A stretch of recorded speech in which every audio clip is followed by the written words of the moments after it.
Good morning students. आज हम start करने जा रहे हैं कक्षा 10 विज्ञान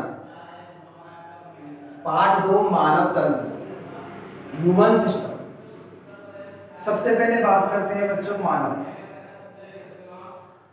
मानव तंत्र, मानव शरीर की बात करते हैं। सबसे पहले मानव शरीर जो है बहुत सारे छोटे छोटे कोशिकाओं से मिलकर बना होता है। किससे मिलकर बना होता है बच्चों? कोशिकाओं से।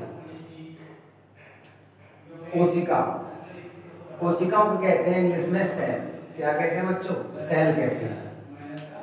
तो सब फर्स्ट ऑफ ऑल हम बात करेंगे कोशिका की बात करेंगे। क्यों? क्योंकि मानव जो शरीर है कोशिकाओं से मिलकर बना होता है। तो सबसे पहले बच्चों हम कोशिका की बात करेंगे, ठीक है ना। कोशिका को कहते हैं इंग्लिश में सेल। कोशिका जो होती है मानव के शरीर का निर्माण करती है, ठीक है ना बच्चों। मानव के शरीर की आधारभूत इकाई इसको कह सकते हैं हम, ठीक है ना। और संरचनात्मक इकाई भी कह सकते हैं इसको हम, क्योंकि मानव के शरीर का निर्माण यही करती है, संरचनात्मक इकाई कह सकते हैं। दूसरी बात, जो कोशिकाएं कार्य करती हैं वो ही मानव शरीर कार्य करता है।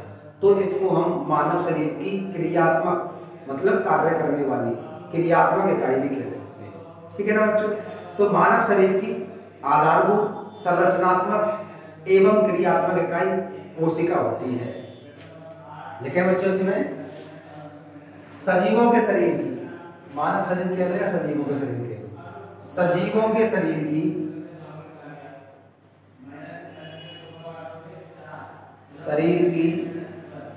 आधारभूत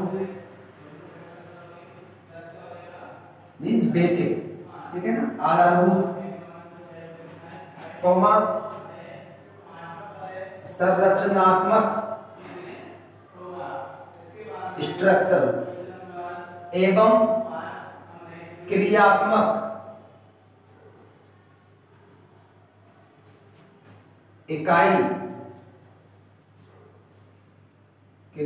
इकाई कोशिका होती है।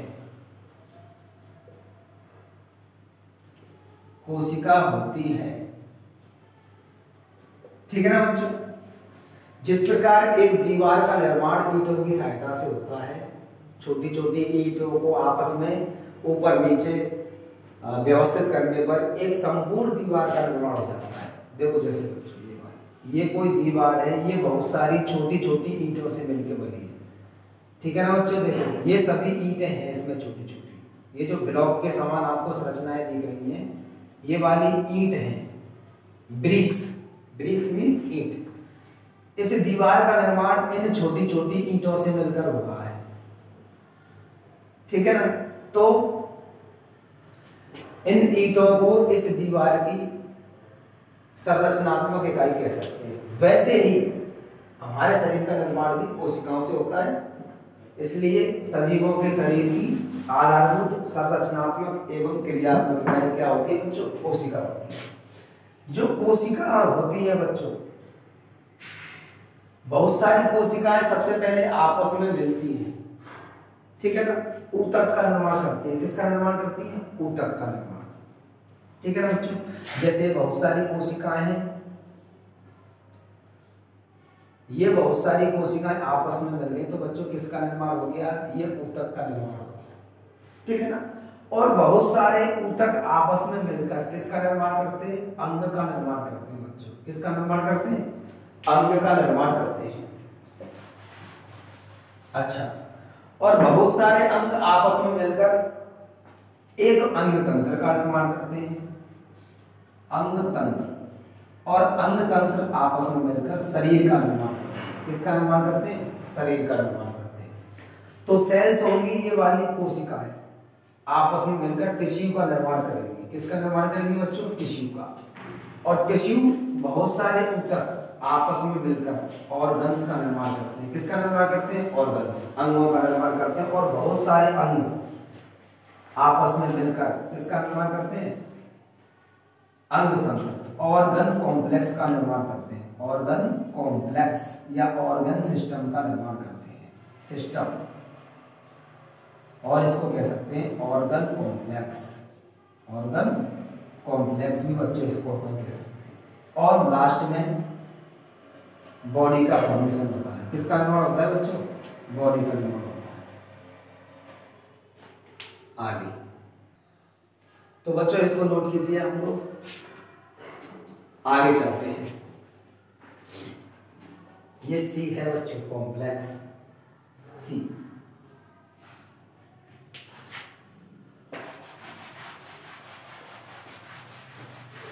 आगे नेक्स्ट हेडिंग लगाएंगे बच्चों ऊतक। कोशिकाओं के बारे में हमने पढ़ लिया, कोशिका क्या होती है। अब पढ़ते हैं ऊतक, टिश्यू, TISSUE। मैंने आपको बताया बच्चों, दो या फिर दो से अधिक कोशिकाएं आपस में मिलकर ऊतक का निर्माण करती हैं। ठीक है बच्चों, तो समान कार्य करने वाली कोशिकाएं बच्चों होनी चाहिए और समान आकार की कोशिकाएं होनी चाहिए। कोशिकाओं के आकार भी बच्चों अलग अलग प्रकार के होते हैं, ठीक है ना। जैसे तंत्रिका कोशिकाएं होती हैं, सबसे लंबी कोशिकाएं होती हैं तंत्रिका कोशिकाएं, ठीक है ना। कोशिकाओं के आकार भी अलग अलग तरह के होते हैं। हम बात कर रहे हैं अगर समान आकार की कोशिकाएं और समान कार्य करने वाली कोशिकाएं यदि आपस में मिल जाती हैं तो ऊतक का निर्माण होता है, ठीक है ना बच्चों। कोशिकाओं के कार्य भी अलग अलग होते हैं, ठीक है ना। तो लिखे बच्चों, समान संरचना एवं समान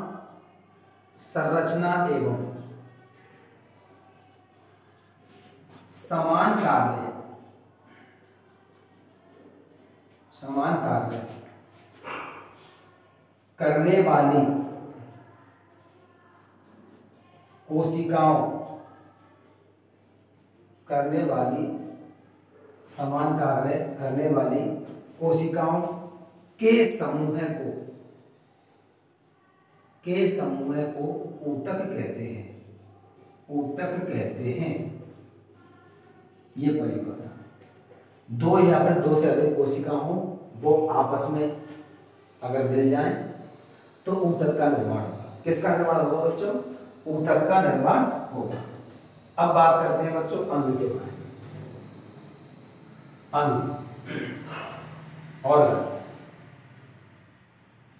अंग के बारे में बात करते हैं। ऊतकों के बच्चे जैसे उदाहरण पढ़ते हैं, उदाहरण देखते हैं। जैसे ऊतकों के, जैसे रक्त हो गया, क्या हो गया? रक्त। उदाहरण लिख सकते हैं बच्चों यहाँ पे, उदाहरण। ये एक उदाहरण रक्त हो गया, ये रक्त बच्चों, या रुधिर, ये ऊतक का उदाहरण है। क्योंकि बच्चों इसमें लगभग 3-4 प्रकार की या कई तरह की कोशिकाएं होती हैं, ठीक है ना। तो रक्त को हम ऊतक कह सकते हैं। आगे और अंग लिखें, दो या दो से अधिक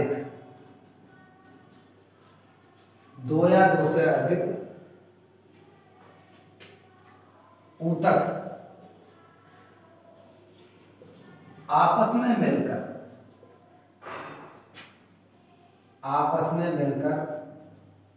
दो या दो से अधिक ऊतक आपस में मिलकर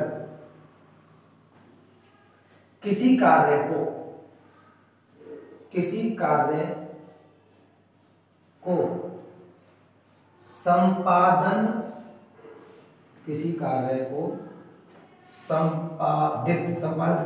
संपादित करने हेतु किसी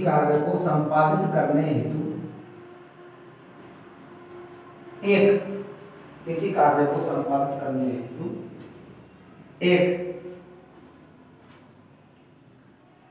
विशेष अंग का निर्माण करते हैं। एक विशेष अंग का निर्माण करते हैं, ठीक है ना बच्चों, निर्माण करते हैं। जैसे बच्चों उदाहरण की बात करें, उदाहरण जैसे आमाशय हो गया, छोटी आंत, बड़ी आंत, ये सभी अंगों के उदाहरण हैं, ठीक है ना। देख सकते हैं यहाँ पे आमाशय, छोटी आंत, और भी बहुत सारे उदाहरण है बच्चों इनके, ठीक है ना। समझने के लिए अपन लिख रहे हैं, ठीक है ना। आगे बात करते हैं बच्चों तंत्र के बारे में, अंग तंत्र के बारे में बात करते हैं। अंग तंत्र या तंत्र, बहुत सारे ये जो अंग हैं आपस में मिल जाते हैं तो एक अंग तंत्र का कार्य करते हैं। हेडिंग डालें अंग तंत्र, ऑर्गन कॉम्प्लेक्स या ऑर्गन सिस्टम, अंग तंत्र। ठीक है, दो या दो से अधिक अंग आपस में मिलेंगे, ठीक है ना, अंग का निर्माण और तंत्र का निर्माण कर लेंगे। ठीक है, किसका निर्माण कर लेंगे? तंत्र का निर्माण कर लेंगे। तो इसकी परिभाषा बच्चों लिखें, दो या दो से अधिक तरह के, दो या दो से अधिक प्रकार के ऊतक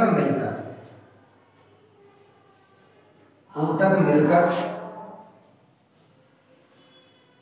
किसी विशेष कार्य के संपादन हेतु, किसी विशेष कार्य के संपादन हेतु विशेष अंग का निर्माण करते हैं, विशेष अंग का निर्माण करते हैं। ठीक है ना बच्चों, अब ये अंग आपस में मिल जाते हैं और ये अंग आपस में मिल जाते हैं और किसका निर्माण करेंगे बच्चों? तंत्र का निर्माण करेंगे। ठीक है ना, तो और शरीर के ये अंग, जो अंग बने हैं बच्चों उनकी बात कर रहे हैं, शरीर के ये अंग एक साथ समूहित होकर, एक साथ समूहित होकर का मतलब मिलकर, एक साथ समूहित होकर या कोष्टक में लिख लें बच्चों मिलकर, किसी कार्य के संपादन हेतु, किसी एक विशिष्ट क्रिया का, देखें किसी एक विशिष्ट क्रिया का, किसी एक विशिष्ट क्रिया का, विशिष्ट क्रिया कार्य का संपादन हेतु, विशिष्ट क्रिया का संपादन हेतु एक संस्थान का निर्माण करते हैं, एक संस्थान का निर्माण करते हैं, एक संस्थान का निर्माण करते हैं, जिसे अंग तंत्र कहते हैं। क्या कहते हैं भैया? अंग तंत्र कहते हैं, अंगों का तंत्र। ठीक है ना, अंग तंत्र कहते हैं। जैसे उदाहरण के लिए मैं लिख सकता हूं आहार नाल, आहार नाल। ठीक है, आहार नाल और भी बहुत सारे उदाहरण हैं। ठीक है ना, आहार नाल में क्या होता है बच्चों? बहुत सारे अंग शामिल होते हैं, मुख गुहा, ठीक है, ग्रसनी, ग्रासनली, जस्ट थोड़ी देर बाद पढ़ेंगे। ये आहार नाल किसका उदाहरण है बच्चों? अंग तंत्र का उदाहरण है। ठीक है ना, और बात कर लेते हैं, जैसे पाचन तंत्र हो गया, और बात कर लेते हैं जैसे पाचन तंत्र हो गया, पाचन तंत्र, इसमें पूरी आहार नाल भी आ जाती है इसमें। ठीक है ना, और श्वसन तंत्र हो गया, श्वसन तंत्र हो गया, रुधिर परिसंचरण तंत्र हो गया, रुधिर परिसंचरण तंत्र हो गया, और आगे और भी लिख सकते हैं इसमें उत्सर्जन तंत्र, उत्सर्जन तंत्र, और भी लिख सकते हैं जनन तंत्र, जनन तंत्र आदि। ये सभी अंग तंत्रों के उदाहरण हैं। ठीक है ना बच्चों, आगे बच्चों सबसे पहले हम पढ़ते हैं पाचन तंत्र के बारे में। सबसे पहले पढ़ेंगे बच्चों हम पाचन तंत्र के बारे में। पाचन तंत्र भोजन को पचाने वाला तंत्र, भोजन को पचाने वाले तंत्र को अपन क्या कहते हैं? पाचन तंत्र। हेडिंग डालेंगे बच्चों पाचन तंत्र, इंग्लिश में कहते हैं इसको डाइजेशन सिस्टम। डाइजेशन सिस्टम, पाचन तंत्र। देखो पाचन तंत्र में क्या होता है? पाचन होता है भोजन का, क्या होता है? पाचन होता है। भोजन को हम अंतर्ग्रहण करते हैं, ठीक है ना, मुंह के द्वारा भोजन को हम अंतर्ग्रहण करते हैं। उसके बाद विभिन्न प्रकार के भौतिक कार्यों के द्वारा और विभिन्न प्रकार के एंजाइमों के द्वारा या रसायनों के द्वारा, ठीक है ना, भोजन को छोटे छोटे टुकड़ों में विभाजित किया जाता है या फिर भोजन का सरलीकरण किया जाता है। इस प्रक्रिया को अपन पाचन कहते हैं। यह कार्य एक विशेष तंत्र के द्वारा किया जाता है। उस विशेष तंत्र को अपन क्या कहते हैं बच्चों? पाचन तंत्र कहते हैं। क्या कहते हैं? पाचन तंत्र कहते हैं। तो सबसे पहले आप लोग हेडिंग लगाइए बच्चों पाचन तंत्र। इसमें देखें भोजन के अंतर्ग्रहण से लेकर, भोजन के अंतर्ग्रहण से लेकर भोजन के अंतर्ग्रहण से लेकर मल त्याग तक, मल त्याग तक, भोजन के अंतर्ग्रहण से लेकर मल त्याग तक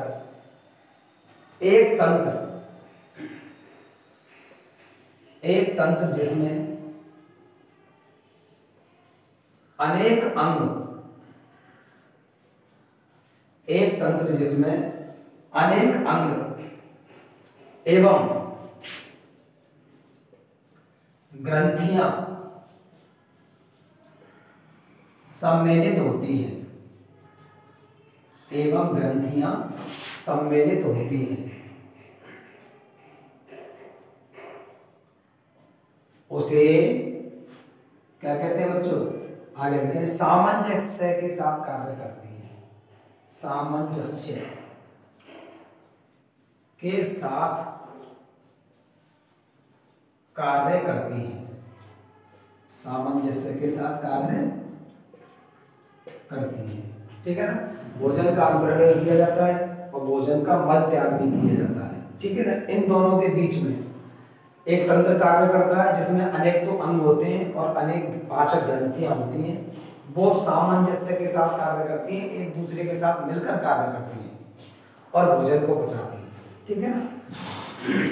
भोजन को पचाती है, जिसे अपन क्या कहते हैं? पाचन तंत्र कहते हैं।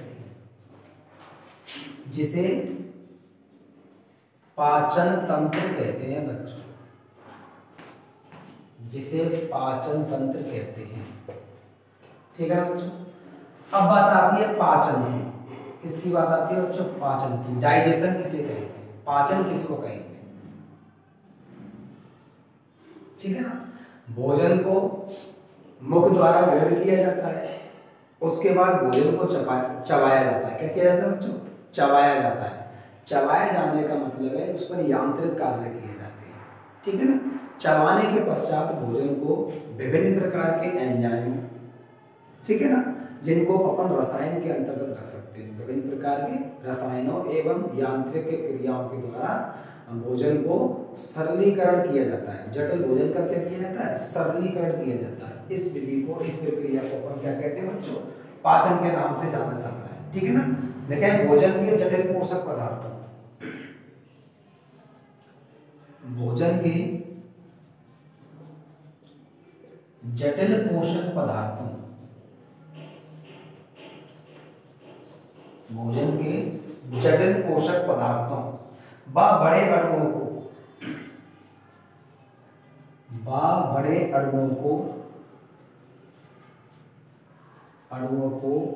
विभिन्न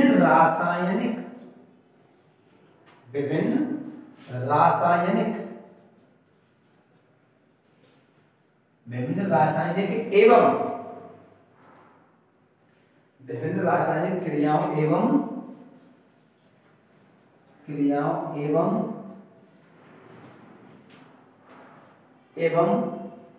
एंजाइमों की सहायता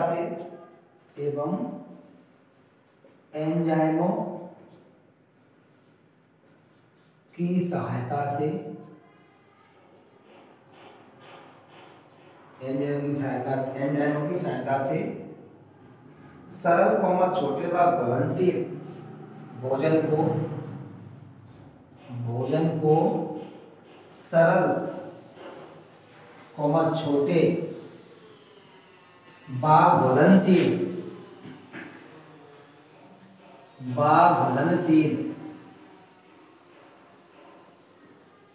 अणुओं में परिवर्तित किया जाता है। इसी को बच्चों कहते हैं भोजन का सरलीकरण करना। ठीक है ना, सरल अणुओं में परिवर्तित कर दिया, जिसे पाचन कहते हैं। क्या कहते हैं बच्चों? जिसे पाचन कहते हैं। नोट करें बच्चों, पाचन की प्रक्रिया हो गई। ठीक है ना, परिवर्तित किया जाता है, इस प्रक्रिया को बच्चों हम क्या कहते हैं? पाचन कहते हैं। ठीक है ना, अब आगे देख पढ़ते हैं। पाचन तंत्र की संरचना के बारे में पढ़ते हैं बच्चों। पाचन तंत्र की संरचना, या फिर सबसे पहले एक छोटे से टॉपिक के बारे में पढ़ लेते हैं, भोजन के घटकों के बारे में। पाचन बच्चों किस किस चीज का किया जाता है? जो भोजन के घटक होते हैं उनका ही पाचन किया जाता है। हेडिंग डालें भोजन के घटक। ठीक है ना, भोजन के घटक आप जानते हैं बच्चों, लगभग 6 प्रकार के होते हैं। लिखें, भोजन के घटक मुख्यतः 6 प्रकार के होते हैं। 6 प्रकार के होते हैं। पहला हो गया कार्बोहाइड्रेट,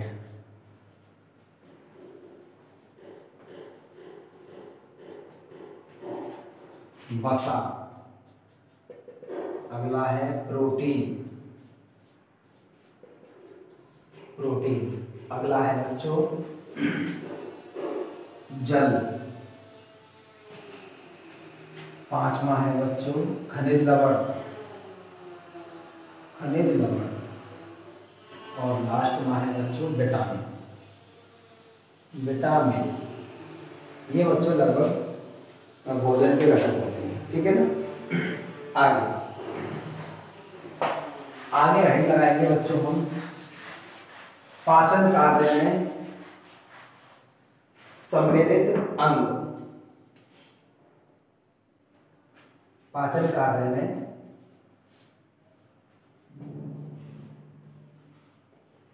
सम्मिलित अंग।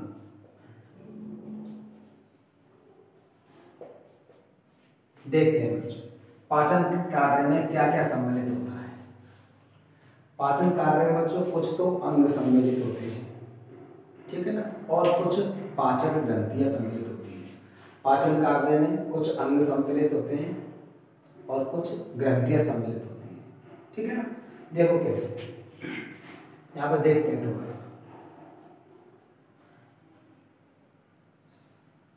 ये बच्चों इस तरह से थोड़ा सा हम चित्र बना लेते हैं समझने के लिए। इस तरह से अपन चित्र बनाते हैं। पाचक ग्रंथियां और अंगों को समझने के लिए थोड़ा सा चित्र भी देख लेते हैं।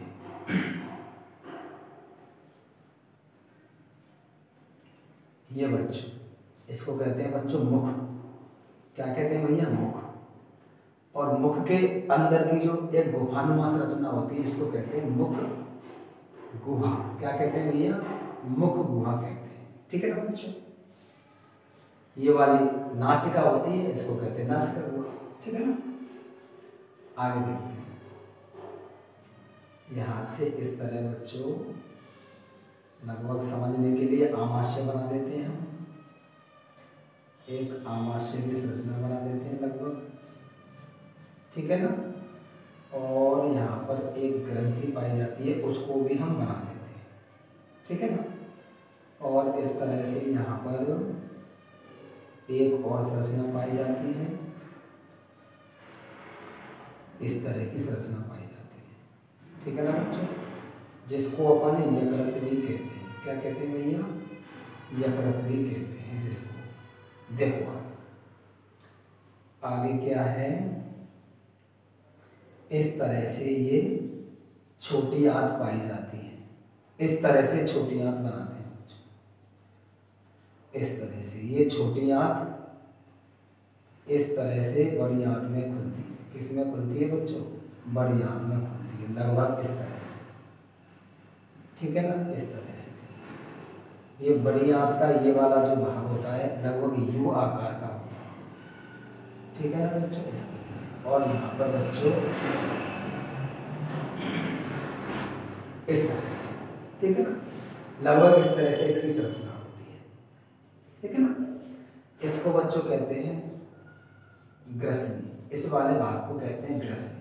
ठीक है ना, ये वायु के लिए भी कॉमन होता है, ये वाला भाग ग्रसनी वाला भाग, और ये वाला भाग मुख के लिए भी, मुख गुहा के लिए भी कॉमन होता है, ग्रसनी होती है। ठीक है ना, दूसरा भाग, पहला भाग हो गया मुख, दूसरा भाग हो गया ग्रसनी। इसको कहते हैं बच्चों ग्रास नली कहते हैं। इसको क्या कहते हैं भैया? ग्रास नली। इसमें ऐसे इसमें लगभग सी आकार के छल्ले पाए जाते हैं, उपास्थियों से भरे। इनका कार्य क्या होता है इनको बाद में चर्चा करेंगे। फिलहाल अंगों को देखते हैं कौन कौन से होते हैं। इस वाले अंग को कहते हैं आमाशय। आमाशय या स्टोमा, जिसको अपनी भाषा में पेट भी कहते हैं।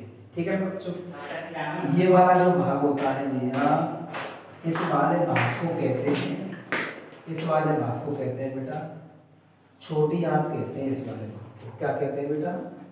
छोटी आंत। इस वाले भाग को हम कह देते हैं, या इसको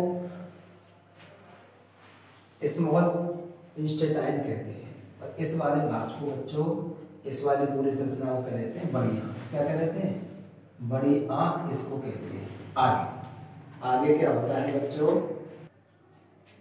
इसको कहते हैं बच्चों बड़ी आंत। ठीक है ना, और इसको कहते हैं बच्चों मलाशय कहते हैं। क्या कहते हैं इसको? मलाशय कहते हैं, जहाँ पर मल इकट्ठा होता है। ठीक है ना, और इस वाले भाग को कह देते हैं गुदा, या मल द्वार भी कह देते हैं इसको। क्या कहते हैं बच्चों? मल द्वार भी इसको कह देते हैं। ठीक है ना, तो अच्छा, मुख में बच्चों आपको मालूम है मुख में ग्रंथियां पाई जाती हैं, जिनको लार ग्रंथियां कहते हैं। क्या कहते हैं? लार ग्रंथियां। आप जानते हैं बच्चों, मुख में लार बनती है, वो लार ग्रंथियों के द्वारा ही बनती है। इस संरचना को कहते हैं बच्चों यकृत। यकृत ये ग्रंथि होती है। क्या होती है बच्चों? ग्रंथि। मनुष्य के शरीर की सबसे बड़ी ग्रंथि यकृत ग्रंथि ही होती है। और आमाशय के जस्ट नीचे एक ये संरचना भी पाई जाती है, इसको भी बच्चों ग्रंथि कहते हैं। इसका नाम है अग्न्याशय ग्रंथि। अग्न्याशय ग्रंथि। ये जो ग्रंथियां होती हैं बच्चों, 3 ग्रंथियां पाई जाती हैं। एक ग्रंथि तो बच्चों ये हुई ए, दूसरी ग्रंथि यकृत बी, और तीसरी ग्रंथि सी, अग्न्याशय ग्रंथि। अंग क्या क्या होते हैं बच्चों? मुख होता है, दूसरा अंग होता है ग्रसनी, तीसरा अंग होता है ग्रासनली, चौथा अंग जो होता है बच्चों ये होता है आमाशय। ठीक है ना, 5वां अंग जो होता है बच्चों ये होता है छोटी आंत। कौन सी आंत? छोटी आंत। 6वां अंग होता है बड़ी आंत, और 7वां अंग जो होता है इसको मल द्वार या मलाशय कहते हैं। क्या कहते हैं? मलाशय। तो इस तरह से बच्चों पाचन कार्य में सम्मिलित अंग होते हैं। तो पाचन कार्य में लगभग 7 प्रकार के अंग होते हैं। देखो मुख, सबसे पहले भोजन को मुख में ग्रहण करते हैं, मुख द्वारा ग्रहण करते हैं। ठीक है ना, मुख जो होता है बच्चों एक दरारनुमा संरचना होती है। इसमें भोजन को प्रवेश किया जाता है या अणुओं को प्रवेश किया जाता है। ठीक है ना, अणुप्रस्थ दरारनुमा एक संरचना होती है मुख। मुख में भोजन को प्रवेश करा देते हैं। ठीक है ना, यहाँ से भोजन बेटा ग्रसनी से होता हुआ ग्रास नली में प्रवेश करता है। यूं तो बच्चों यहाँ पे एक और नली पाई जाती है जिसको अपन श्वास नली कहते हैं। क्या कहते हैं बच्चों? जिसको अपन श्वास नली कहते हैं, उसको अपन। ठीक है ना, अब भोजन श्वास नली में भी कभी कभी चला जाता है, तो इस कार्य इससे बचने के लिए यहाँ पर जो ग्रास नली होती है, ग्रास नली के जस्ट इस यहाँ पर एक ढक्कन होता है, इसको बच्चों पल्ला या घाटी, अगर एक बात शब्द में याद करना चाहें तो इसको कहते हैं एपिग्लोटिस। क्या कहते हैं बच्चों इसको? एपिग्लोटिस इसको कहते हैं। ये क्या करता है? भोजन को श्वास नली में जाने से रोकता है। समझ में आ रही बात? जब भोजन को निगला जाता है, ठीक है ना, तो ये पल्ला यहाँ पे इस पे श्वास नली पर आ जाता है, जिससे श्वास नली में भोजन प्रवेश नहीं करता। लेकिन कभी कभी ये वाली घटना हो जाती है, ठीक है ना, सिस्टम गड़बड़ा जाता है, तब ये घटना हो जाती है, जिससे हम बोलते हैं कि फंदा लग गया, ठीक है ना। मुख के द्वारा भोजन ग्रसनी पर ग्रास नली में के द्वारा भोजन जाता है आमाशय में, ठीक है ना। आमाशय में थोड़ा बहुत भोजन का पाचन वगैरह होता है, उसके बाद ये भोजन जाता है छोटी आंत में डायरेक्ट, ठीक है ना। छोटी आंत से बड़ी आंत में जाता है और बड़ी आंत से या मलाशय में मल इकट्ठा हो जाता है, ठीक है ना। मल के द्वारा मलाशय में इकट्ठा हो जाता है, मल द्वार या गोदा द्वारा मल को त्याग दिया जाता है। तो पाचन कार्य में ये तो अंग सम्मिलित होते हैं, लगभग 7 प्रकार के, और लगभग 3 प्रकार की क्या सम्मिलित होती है? ग्रंथियां सम्मिलित होती हैं, ठीक है ना बच्चों। चित्र आपको नहीं बनाना है, चित्र में आप बाद में बनाएंगे। एक बात और बच्चों ध्यान से समझें, तो सबसे पहले इसमें लिख लें बच्चों, आप लिखें पाचन कार्य में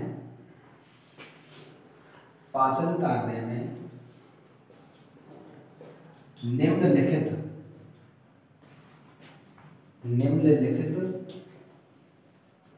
अंग एवं ग्रंथियां सम्मिलित होती हैं।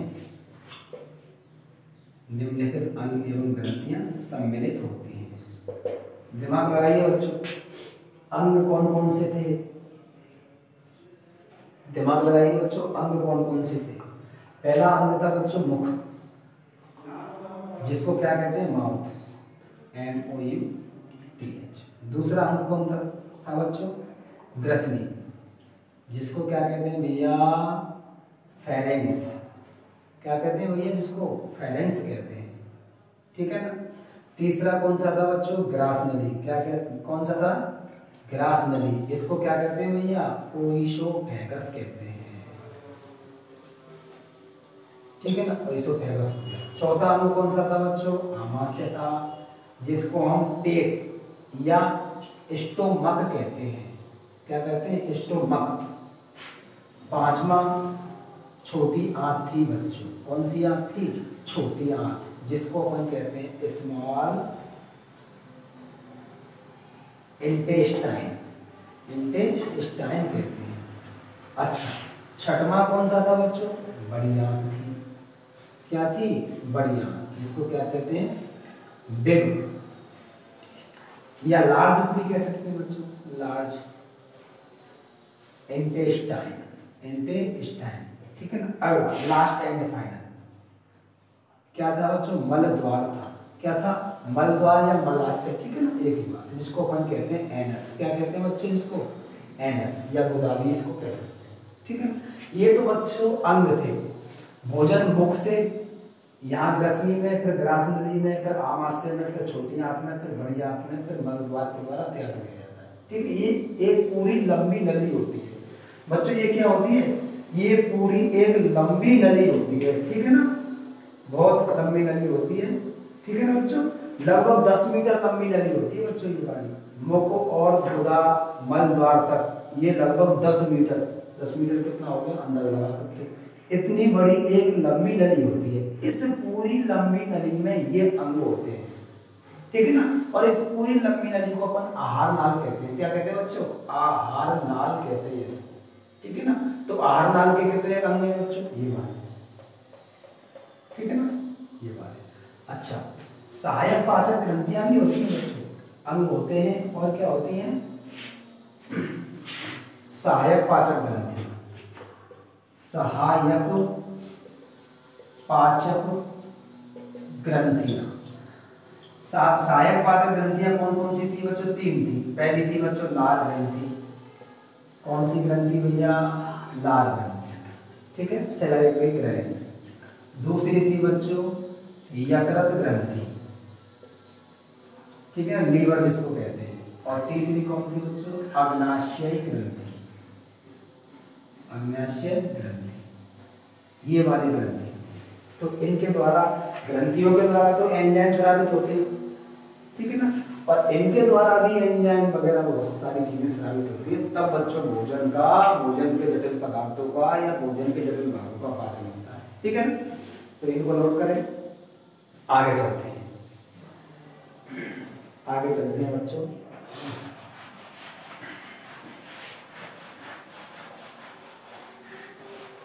आगे नेक्स्ट हेड लगाएंगे बच्चों,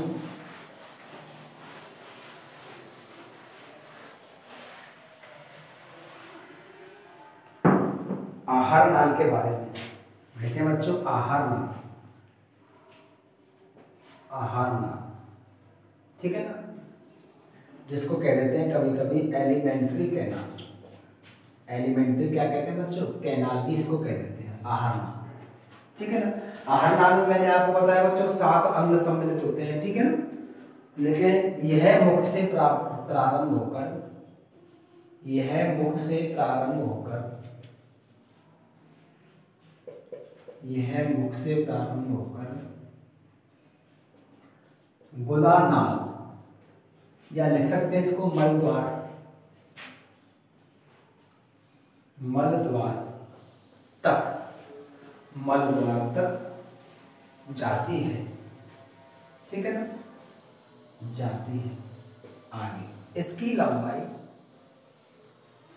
इसकी लंबाई लगभग 10 मीटर होती है। कितनी होती है बच्चों, इसकी लंबाई लगभग 10 मीटर होती है, ठीक है। इसमें लिखें बच्चों आगे, इसमें विभिन्न अंग, इसमें विभिन्न अंग, इसमें विभिन्न अंग शामिल होते हैं, विभिन्न अंग शामिल होते हैं। इसे बच्चों अपन पोषण नाल भी कह सकते हैं, ठीक है ना, इसे पोषण नाल भी कहते हैं, ठीक है ना बच्चों। अंग कौन कौन से हैं,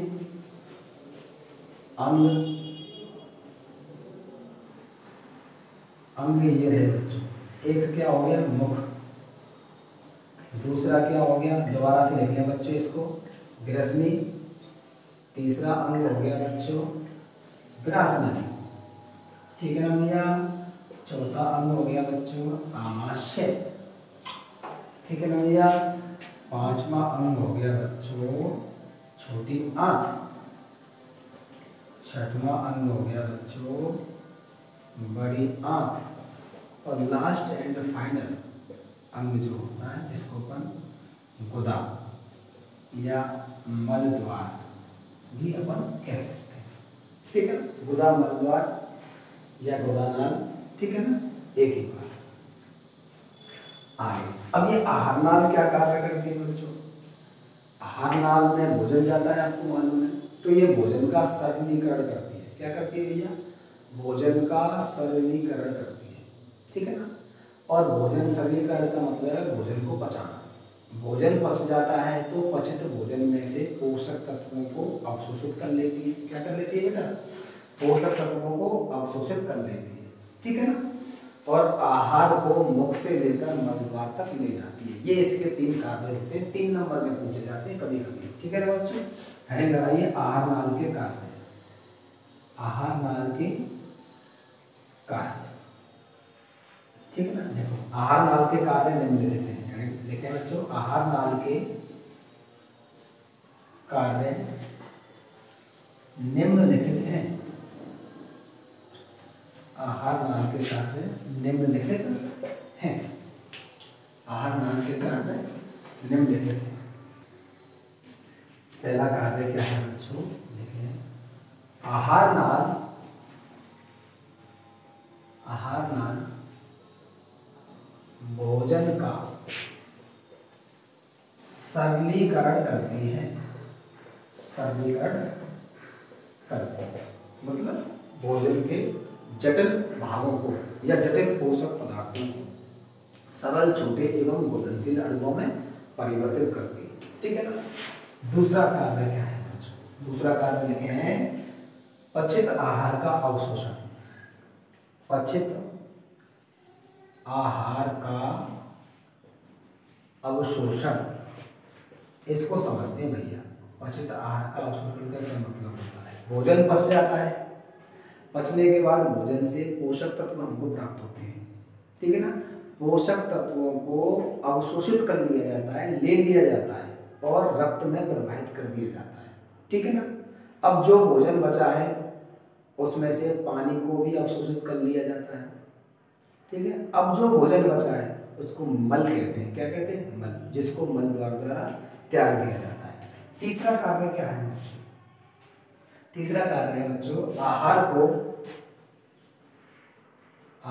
को मुख से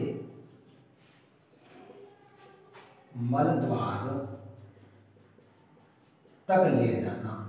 मुख से मल द्वार तक ले जाना, ये 3 कार्य बच्चों आहार नाल के होते हैं, इंपॉर्टेंट कार्य होते हैं। ठीक है ना बच्चों। तो आज के लिए बच्चों इतना ही काफी है। ठीक है ना। आगे कल नेक्स्ट अध्ययन करेंगे। ठीक है ना।